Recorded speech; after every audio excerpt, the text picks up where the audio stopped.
the opportunities and limitations. And now I would like to have your recommendations to handle about this new concept. So, as your practitioners. Given, like I said earlier, the structural limitation of sovereign government and our clear, limited ambition in ASEAN that we don't want to be the European Union, I feel that it's an opportunity for ASEAN CPA to provide a workaround that allows better mobility of accountants across ASEAN. At present, as all of you know, so even if we are an ASEAN CPA, it's good that we can carry that qualification, but for us to be able to work in different countries in ASEAN, we will still need to go to immigration and get applied work permit. The most open of ASEAN economy is actually Singapore, and hence the reason they're attracting most of our talent. But I've had situations where I would like to bring in my colleagues from the Philippines to work in Malaysia, various projects, but easily will take 2 to 3 months if I'm lucky to get. In Indonesia, I need to apply at 2 levels. The first application is to get a quota. Once I have a quota number that I need, then only I can go forward and apply for work permit for the individual. I think that those are, unfortunately, these are the limitations, the structural limitations that I place. If with the ASEAN CPA license or ASEAN CPA qualification that we have, if the government allow a quicker route or an automatic route or to get work permit, given that verify that we are fit proper people and we've got specific purpose, we're not going to the country doing anything funny, so it would help us get work permit better. I think that would be fantastic if the government in ASEAN are able to work around that. That will release a lot of administrative burden in many of the regional companies in ASEAN. I think that's one key part. And I think that's, by doing that, we are only touching the surface. Because I think, as usual, as a professional accountant, there are 2 parts. One is these non-regulated activities that we do. The higher level is the regulated activities we do. To be a licensed auditor, to be able to sign audit reports, never mind audit report, to be able to sign financial statements of listed companies, for that matter. I think that's the next step.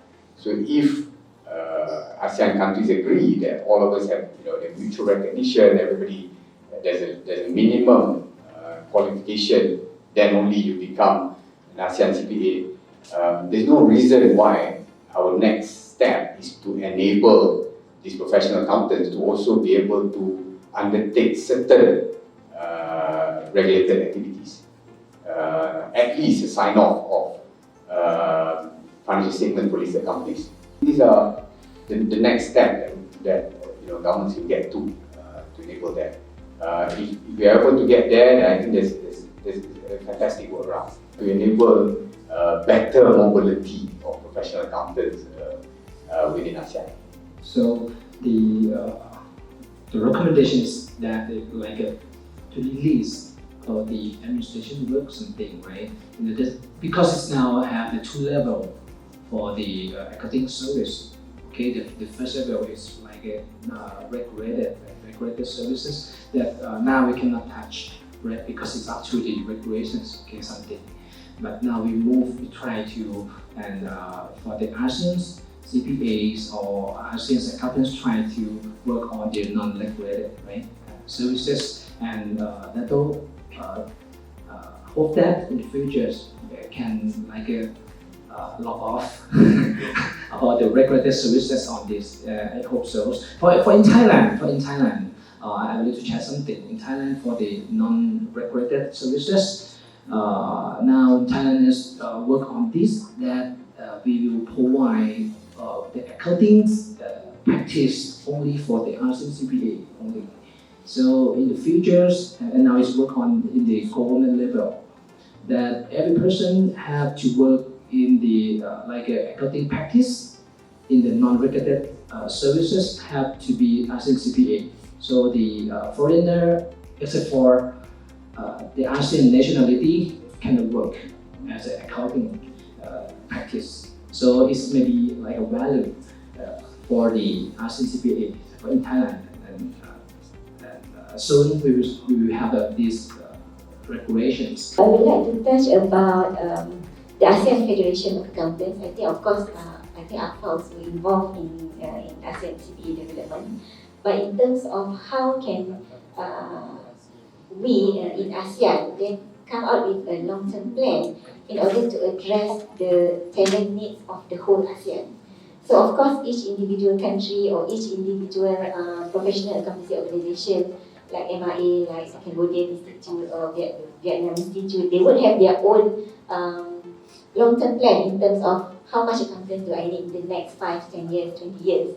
So whether this can be consolidated so that we have a helicopter view in terms of the needs of the ASEAN as a whole. And this need to be coordinated by a party, could be AFA themselves. I'm not sure whether that could be escalated to the ASEAN Secretariat on AEC. So I think these are some of the possibilities that we can look at, because I think the talent in terms of capacity building and to make sure the talent are sufficient, to me that is very important in ASEAN. Thank you much for your recommendations. You recommend that we should see as a whole, right? Not just only separate in this country, right? For a long-term plan in order to build and to come up with the ASEAN CPA, not just only the number, but qualifications as well. I would like to have your recommendations on how to build the qualifications. As an employee, I think we definitely feel very excited if Dato Rauf felt that one firm, for example, can sign financial statements anywhere in ASEAN. We do recognize that public professionals, public actors like E&Y provides a huge employee base. They go through that whole filtration process and then come to practice. So we do. I do echo Dato's point on the mobility. So we also, as a practitioner, do struggle with some permit application for some of our people, not just limited to accountants. It's just whoever on the business side travels to some of our regional counterparts. We struggle there. So I think if ASEAN CPA can get some exemptions as to the immigration route, is definitely a plus point. And from our perspective, definitely our CIMB mobility program will definitely be focused on this profession. This will then promote a lot more corporates to go out into the ASEAN region because the supply of accountants can come from any country within the ASEAN region to fill up that requirement, right? So now we see a lot of accountants being business people. So I have to say that the accounting profession is just a foundation, right? How you use accounting information to then make strategic decisions is how you take that profession from a personal standpoint. So accountants are everywhere. We have accountants in business, we have accountants in IT, we have accountants like myself in finance. Organizations like myself will be very eager once these hurdles are then crossed with the help of, accounting standards. Bodies in those respective countries can come to a mutual arrangement to say that we go on a single platform, we go on a single framework, and these people who are members of the association will get some exemptions from the immigration standpoint.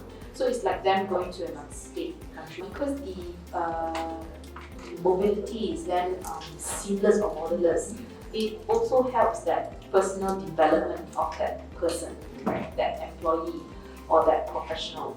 So I guess the mobility also allows them to have experience in various countries, various work environment. So that's very healthy to the development of that all-around person.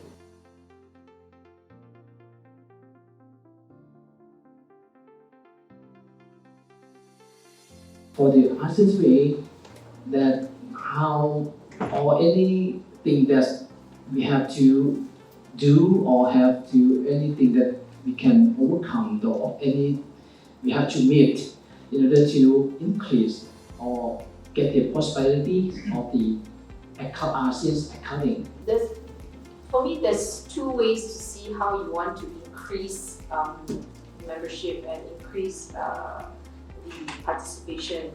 Either it's mandate through a requirement or an act or a law agreed by neutral countries, so everybody becomes an ASEAN CPA, or is it through a value proposition that association then brings, that it's voluntary, somebody signs up for that qualification.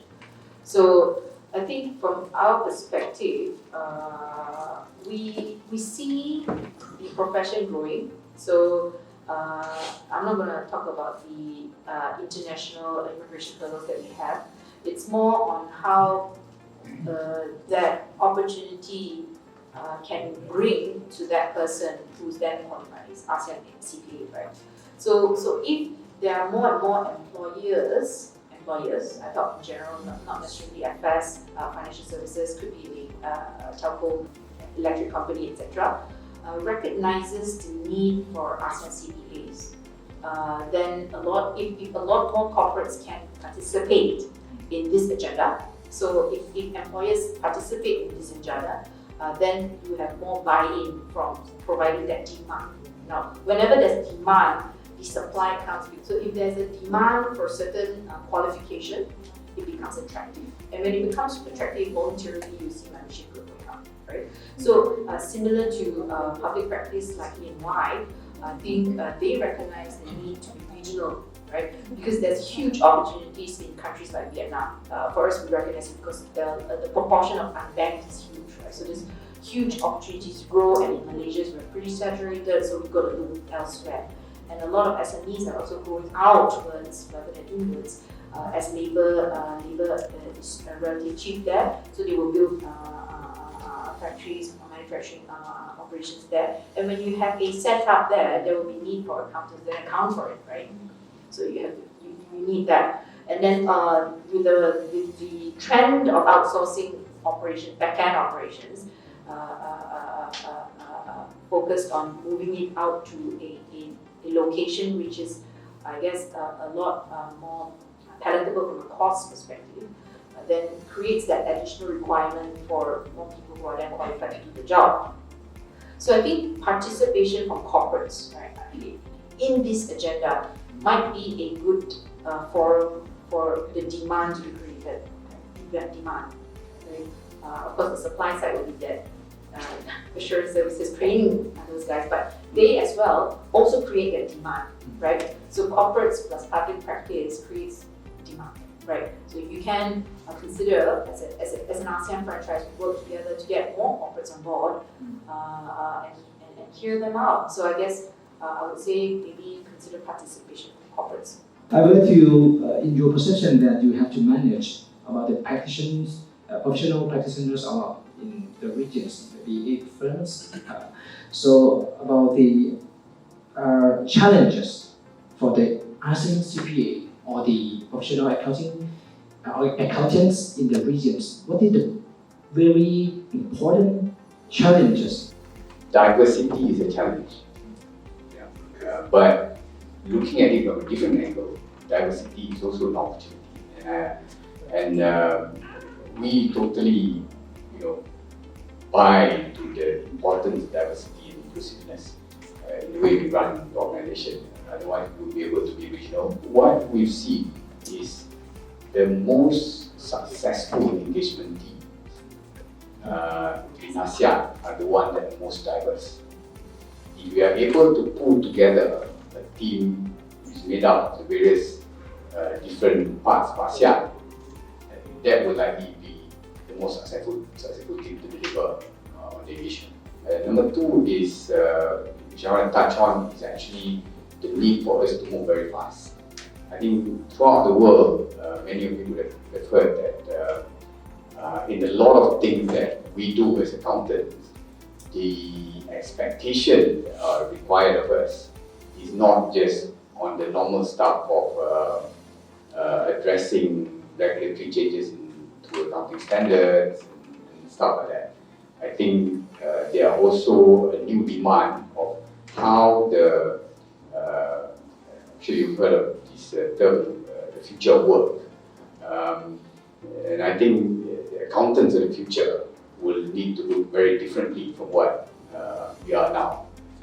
So if we are still saddled with looking at how to make sure we're mobile across this region with significant opportunities, we're going to be left behind when it comes to preparing ourselves to meet the needs of the future. And I think that's probably the other challenge that we'll recognize, and therefore the need for us to move very fast to address this issue. Well, as I mentioned earlier, that the level of economic maturity between one country and another in ASEAN can be vast. Is also an opportunity for us to close that gap. And one way to close that gap is actually to enable a much more inclusive profession. What I notice is in whatever that we've been doing, the more that we're able to share the experiences of the more developed economies to the less developed economies, the faster the rate of growth in the less developed economies. So whichever way you look at things. And sometimes we really underestimate that challenge, that opportunity. What is the main challenges in the perceptions for the professional accounting in the ASEAN? I would like to touch on 2 points. I think the first one would be the tone at the top. There are a lot of stakeholders involved when you're talking about building talent, the accountancy talent. So for example, when we look at the statistics just now in terms of in ASEAN itself, how many have registered as ASEAN CPA? Of course, Malaysia is the highest number, and followed by the other ASEAN countries. So we are looking at those countries in terms of the message that the leaders are giving to the people in those ASEAN countries. So that is very important. And then the other stakeholders, for example, we are looking at the political leaders. When we went to Vietnam, we saw that there's really a strong will by the ministers, the deputy prime minister, in terms of they really want to move Vietnam ahead. So, for example, we went to meet the finance minister, who is an ex-accountant and can speak to us about the base erosion profit scheme, which is quite complicated in a way. So we were all very impressed with the finance minister. And the accounting conference next day was addressed by the deputy prime minister. So we really see a very strong support by the political leaders, and they really look at the Accounting Institute as a very strategic partner in terms of achieving that. So that's the first point in terms of the tone at the top. And then the second point would be very important in terms of communication and collaboration between ASEAN stakeholders. So of course we talk about how the various accounting institutes under the ASEAN Federation Accountants can work together. We also then see how this can be escalated to the ASEAN Economic Community as well as G2G relationship between the ASEAN countries.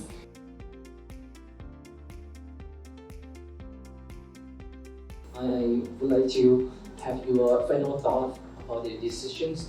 Anything that you would like to share a little bit before we finish the sessions? We do expect to see what additional value can ASEAN CPA bring on the table as a new stream of accountants who then, I guess, ASEAN employers like ourselves could really leverage on for us, we're ever waiting for the sharing short trips for business assignment. That really adds value to beefing up experiences in other ASEAN countries who have not, for example, adopted certain accounting standards earlier. So there are countries who are a little bit more mature in that process, there are some who are not. So I think the fact, given that the maturity is different, the opportunities are great, and looking at short trips, visas, and additional experience for just purely ASEAN CPA, I'm not talking about the regular qualifications, right? If they have an advantage on that, I think you would see more employers taking ASEAN CPA, you would see more graduates wanting to be an ASEAN CPA because there is an additional benefit comes to it. We do hope to see this move a little faster. It goes back to value proposition. What is the value proposition for the ASEAN CPA? If we can fix that narrative stronger, even if we can't reach the destination immediately, at least we have the narrative around stages of progress towards where we want to get to. I think that would be fantastic. And I'm sure we will get more ASEAN CPAs easily because the need for mobility, the need for sharing of knowledge and resources across ASEAN is probably at a situation more than ever before. And I'm sure it's going to be more and more, given that the various parts of ASEAN are moving to the developed situation in the near future. I think that's so the value proposition narrative around that. Now that you have the ASEAN CPA, can it be a standard that is set, or a minimum standard that can be set for all professional accountants in ASEAN? I think we've got to promote that better, and I think that can only be done by through the ASEAN platform. So if we do that, I think these two value proposition, narrative around this value proposition will be something useful to take this discussion forward. I think what's important to study is you have 3,000 accountants, correct? I think maybe a good study to approach, I'm not sure if it's done, is to study the penetration of these ASEAN CPAs. Where are they now, right? What are they doing? Do they hold more than one qualification? The question is, we need to ask ourselves, really post-mortem, right? Which qualification brought them to the front door, right? Penetration tests, questioning which qualification brought them to the front door to whichever employer they're at, and which qualification then brings them to the next stage, right? What brought us here would get us there. So maybe ASEAN is something new, right? That I guess Dato Rauf's point on marketing it well is probably not there yet. So I think there's a Malaysian accountant that mentioned about marketing it. I think if you look at ASEAN CPA as a business, right? It's all about marketing. It's all about putting yourself out there, putting the brand out there. And I guess the peripherals will all fall in place. So maybe roadshows need to be had at colleges, universities, to promote what ASEAN can do throughout the local universities, maybe the ASEAN local universities. So I guess really asking ourselves, where has the 3,000 people gone to? How long have they been in membership? How many memberships do they hold? Which membership brought them here? Right? It's maybe a lesson that we could learn from just looking back. All in all, basically, it should be looked at. We have to link the ASEAN CPA and what we're going to do with ASEAN CPA. For example, we need to determine how many ASEAN CPA that we want in the next 5-10 years, and link that to the helicopter view just now in terms of in ASEAN itself, how many accountants that we really want to serve ASEAN as a whole. So that should be looked at and link that back to that main strategy.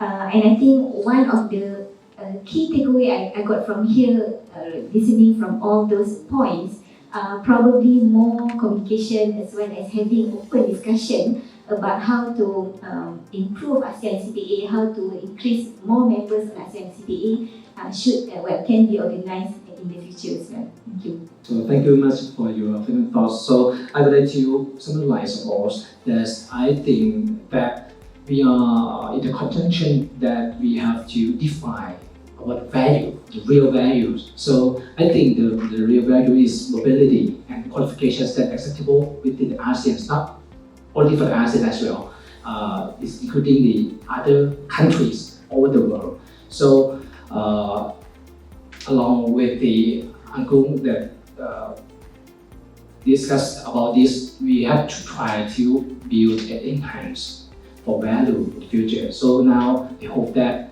all present within these sessions we will like stakeholders also in the regions, and I hope that in the futures ASEAN CPA will be more clearer and to be in the futures the borderless. I hope that everything can be released in the futures. We have to go step by step and go to the futures. So thank you very much for the this session.